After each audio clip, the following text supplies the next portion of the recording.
रामपुर गांव की, जहां के मर्द महिलाओं को हमेशा नीचा दिखाने की कोशिश में रहते। अरे अभी तक खाना नहीं आया, क्या मुझे एक और शादी करने की जरूरत है? नहीं जी नहीं, ऐसा मत करना, वरना मैं कहाँ जाऊंगी। खाना लेकर मैं अभी आई जी। गांव की पंचायत में भी फैसले हमेशा औरतों के खिलाफ ही रहते। मैं जो फैसला सुनाता हूँ वो भगवान की आज्ञा होती है। इस लड़के ने अपने मन से शादी करके अच्छा नहीं किया। लड़के को घर भेज दो और इसकी शादी इसकी जाति की किसी लड़के से करवा दो, लेकिन ये लड़की, इसे तो गांव के बाहर निकाल दो। नहीं नहीं जमींदार साहब, ये क्या बोल रहे हैं? ऐसा नहीं हो सकता। मेरी बेटी मासूम है, इसे अच्छे बुरे की समझ नहीं है। अरे कहाँ जाएगी ये बेचारी? कहाँ जाएगी? इतनी चिंता है तो पूरे परिवार का गांव निकाला कर देते हैं। बेचारे पूरे बसे बसाए परिवार को गांव छोड़ना पड़ता है। चाहे जो हो, अगर बेटियों को कंट्रोल नहीं कर सकते तो गांव में रहने का कोई मतलब नहीं है। यहाँ औरतों को दब कर रहना होगा। कोई भी अपने हिसाब से कुछ नहीं कर सकता, सब ईश्वर की मर्जी से ही होगा। तभी गांव का एक आदमी दौड़ा दौड़ा आता है। सरपंच साहब, जमींदार साहब, वो कालिया है ना, उसकी बेटी पढ़ने के लिए शहर जा रही है। अच्छा, ये कब हो गया? और कालिया की हिम्मत कैसे हो गई ऐसा करने की? लेकर आओ उसे और उसकी बेटी को। बस फिर क्या था, हाजिर हो जाते हैं कालिया और उसकी बेटी सरपंच के सामने। अरे कालिया, ये क्या सुनने में आ रहा है? बेटी को इंजीनियर बना रहा है तू? और ये बता, गांव में तो स्कूल नहीं है, फिर कहां से इतनी क्लास पास कर गई तेरी बेटी? राधा, जो कि कालिया की बेटी है, उसे लगता है कि सरपंच उसकी तारीफ कर रहे हैं। सरपंच जी, मैंने ऑनलाइन पढ़ाई की है, डिस्टेंस लर्निंग से। सभी में मैंने अच्छे नंबर पाए हैं, जिसे देखते हुए शहर की इंजीनियरिंग कॉलेज में मुझे स्कॉलरशिप मिली है। वाह जी वाह, क्या होती है ये? पहले तो ये बताओ, फिर आगे की बात करते हैं। पूरा गांव राधा की बात सुन रहा था और राधा बोलती जा रही थी। तो ऐसे मैं फ्री में एक अच्छी शिक्षा लेकर गांव में जो कुछ परेशानियां हैं, जैसे बिजली, पानी और इंटरनेट जैसी समस्याओं के लिए काम करूंगी। मैं गांव को शहर से जोड़ने के लिए पुल का निर्माण करवाने का प्रस्ताव रखूंगी। मुझे पूरी उम्मीद है कि जल्द ही हमारा गांव भी तरक्की की राह पर चल पड़ेगा। राधा की बात सुनकर सारे गांव वाले ताली बजाने लगते हैं। सरपंच को समझ नहीं आता कि वो क्या करे। चुप रह नादान लड़की, गांव के खिलाफ जाने के लिए तुझे गांव से बेदखल कर दिया जाएगा, वो भी पूरे परिवार के साथ। और हाँ, अगर ठीक से गांव में रहना चाहती है तो ये पढ़ाई लिखाई छोड़ दे। हम तेरे लिए गांव का कोई होनहार लड़का देखेंगे। तभी गांव का एक आदमी बोल पड़ता है। अरे नहीं नहीं सरपंच जी, राधा बिटिया जो बता रही है, अगर वैसा हो जाए तो हम लोगों को पैसा कमाने के लिए बाहर नहीं जाना पड़ेगा। हाँ जी, और ना ही कोसों दूर पानी के लिए भटकना पड़ेगा। हमारे बच्चे भी अच्छी पढ़ाई कर सकेंगे और आगे बढ़ेंगे, ना कि हमारी तरह खेती करते बैठेंगे। क्यों गांव वालों, राधा बिटिया का साथ देना चाहिए ना। सरपंच देखता है कि गांव राधा के साथ है तो वो चुप हो जाता है। वो घर आकर अपने सलाहकार से बात करता है, जो बहुत ही चालाक किस्म का इंसान होता है। अरे सरपंच साहब, आपको बहुत ही होशियारी से काम लेना पड़ेगा। एक बार गांव तरक्की कर गया, यहाँ के बालक पढ़ लिए तो कोई ना पूछेगा आपको।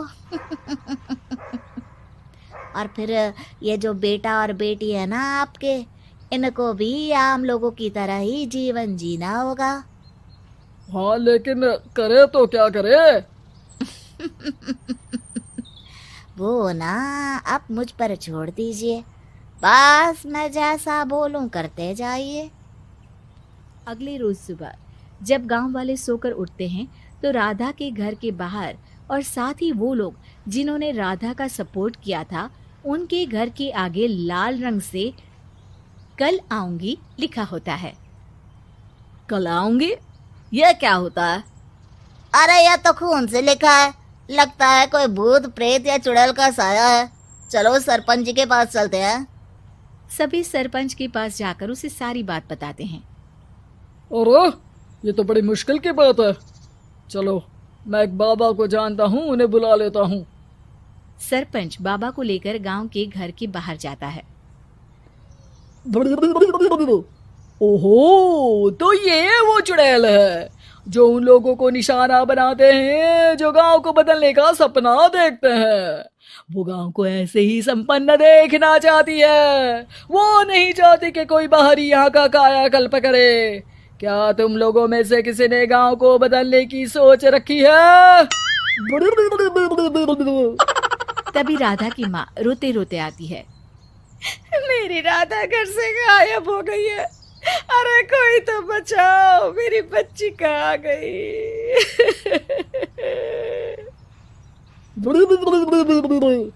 ले गई वो चुड़ैल, तेरी बच्ची को ले गई।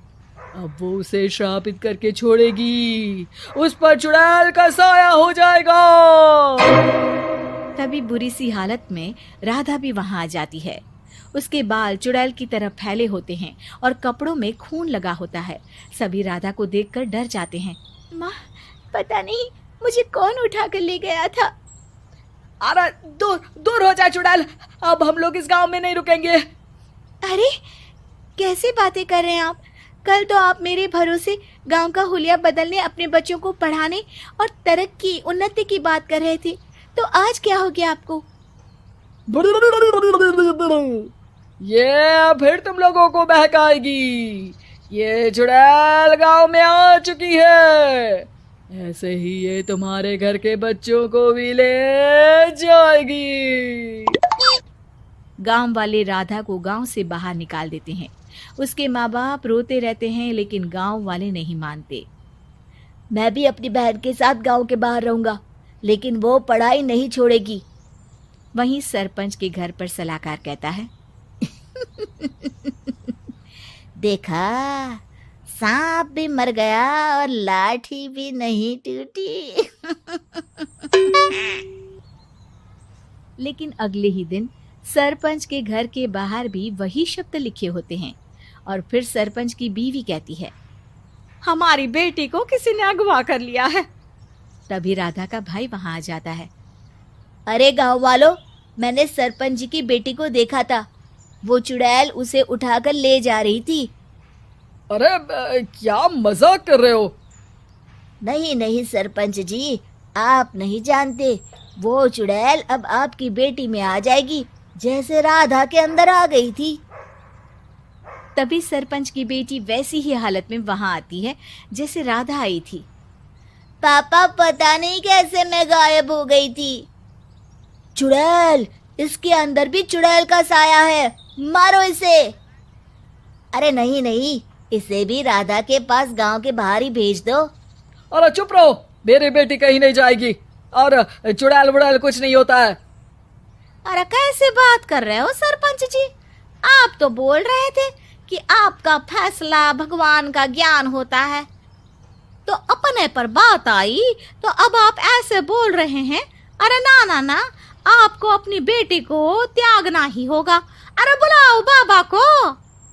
राधा का भाई बाबा को ले आता है, जिसे अब गांव वालों के डर के कारण सच बोलना पड़ता है।